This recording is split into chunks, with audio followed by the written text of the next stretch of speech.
introductions of some of our people and introduce you to our main speaker today. We were going to wait till about 11 until everybody arrived, but we try to start on time, as close as possible to 10:30. So let's start with introductions. We got Joanne Bedford from our Los Altos office, Carrie Rourke from our Willow Glen office. Carrie, you got to wave your hand a little bit, say hello. We're strong at Cornerstone. We got Jennifer Jimenez, Saratoga, Candace Francisco, Cupertino, all of Cupertino. And then we've got a couple of special escrow officer guests here, Martha Buchanan, Cupertino, and Susie Sayers from Cupertino.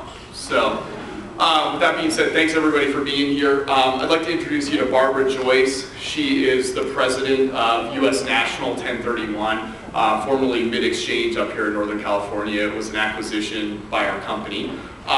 What she's going to talk to you about today are changes to the primary residence exclusion laws affecting rentals, second homes, and vacation homes, vesting issues, constructive receipt, and deposits on replacement properties.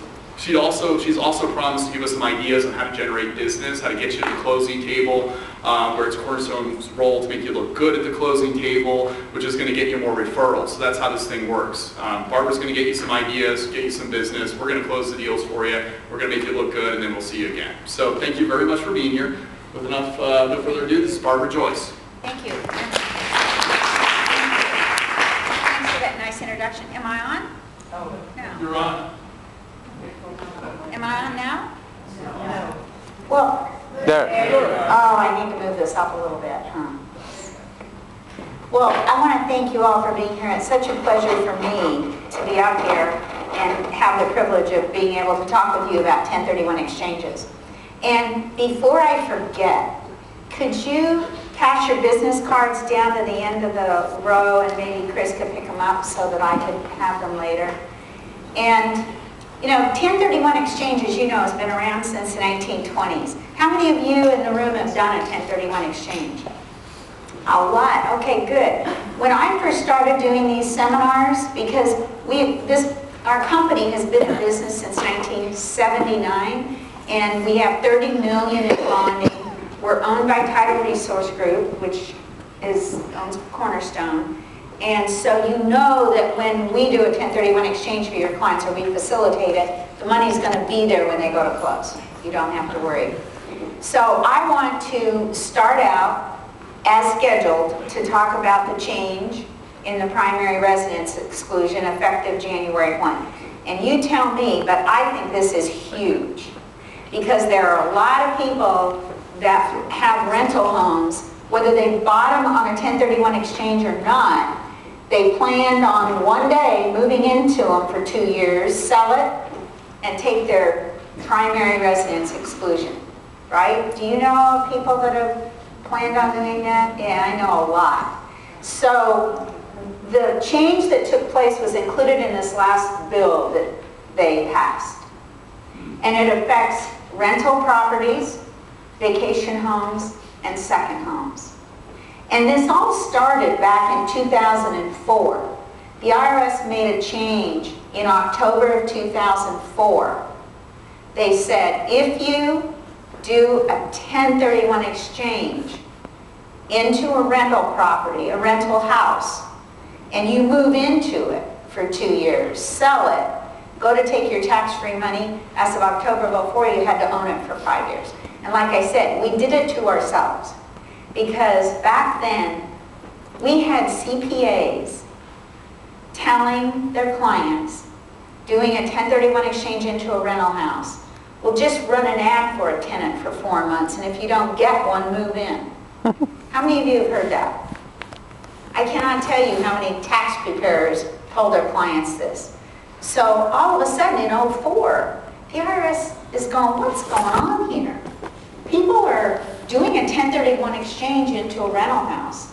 And you know, 1031 exchange is you sell property that's been held as an investment property, and you buy property to be held as an investment property. And they started looking, and they see after somebody owns it for 4 or 6 months, they're moving into it, claiming it as their primary residence. So that forced them to make that change in October of 2004. Well, then they go, wait a second, let's look at this again. primary residence exclusion is for your primary residence. And that means you have to own it and live in it 2 full years to get your tax-free money. So why are they getting the whole thing if they've been renting this property before? So now, effective January 1, whatever the non-qualified use was, starting January 1, gets deducted. For instance, if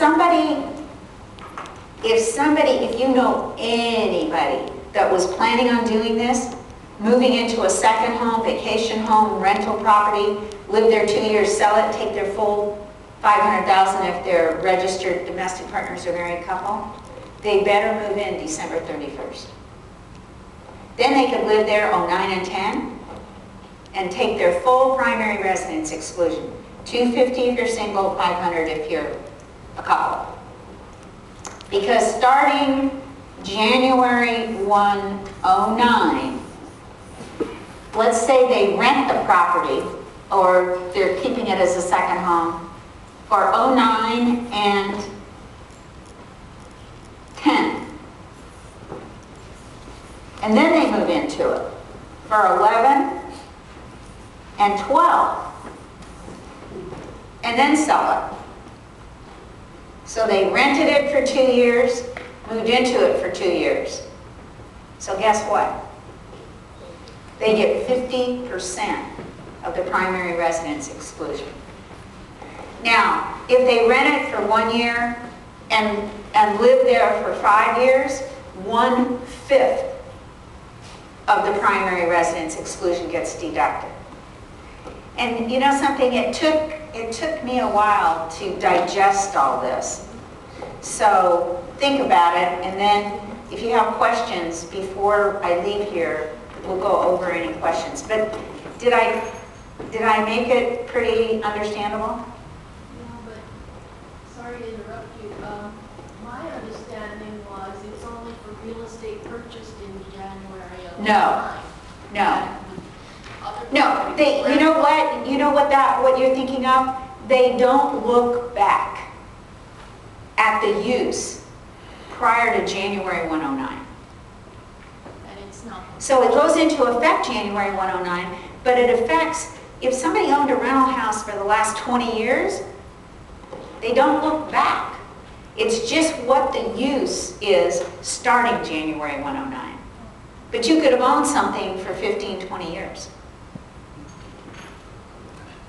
To clarify, if there's been a rental property that's been lived in and then rented, and then lived in again, and it's a specific situation. You know, this is a very good question.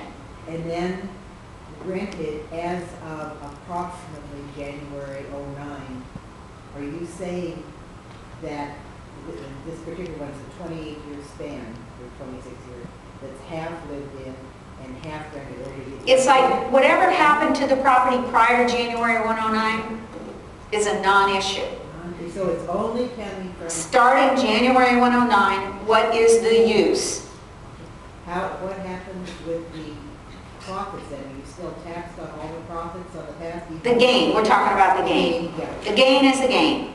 So if you have, Living in it, or if you have 600,000 in gain and you sell it, normally you get to take 500,000 tax-free. But if there was non-qualified use in there starting January 109, the pro rata share will be deducted. And if you had $1 million in gain, you're going to pay the tax on the difference. pro rata share, not of the whole period, but just starting in January? Well, you know, the rule is you get to take 500,000 in gain, Let's talk 250, because that's the rule. 250 in gain tax-free. Doesn't matter over what period. You know what I mean? Well, starting January 109, if it was a rental for 2 years and then you lived in it for 2, half of it gets deducted. Lived in, rented. lived See, in, this, built let me get back to in. what I think the real issue is. You know, some people say they live in their house, then they move out and they make it a rental. Well, as long as they've lived in it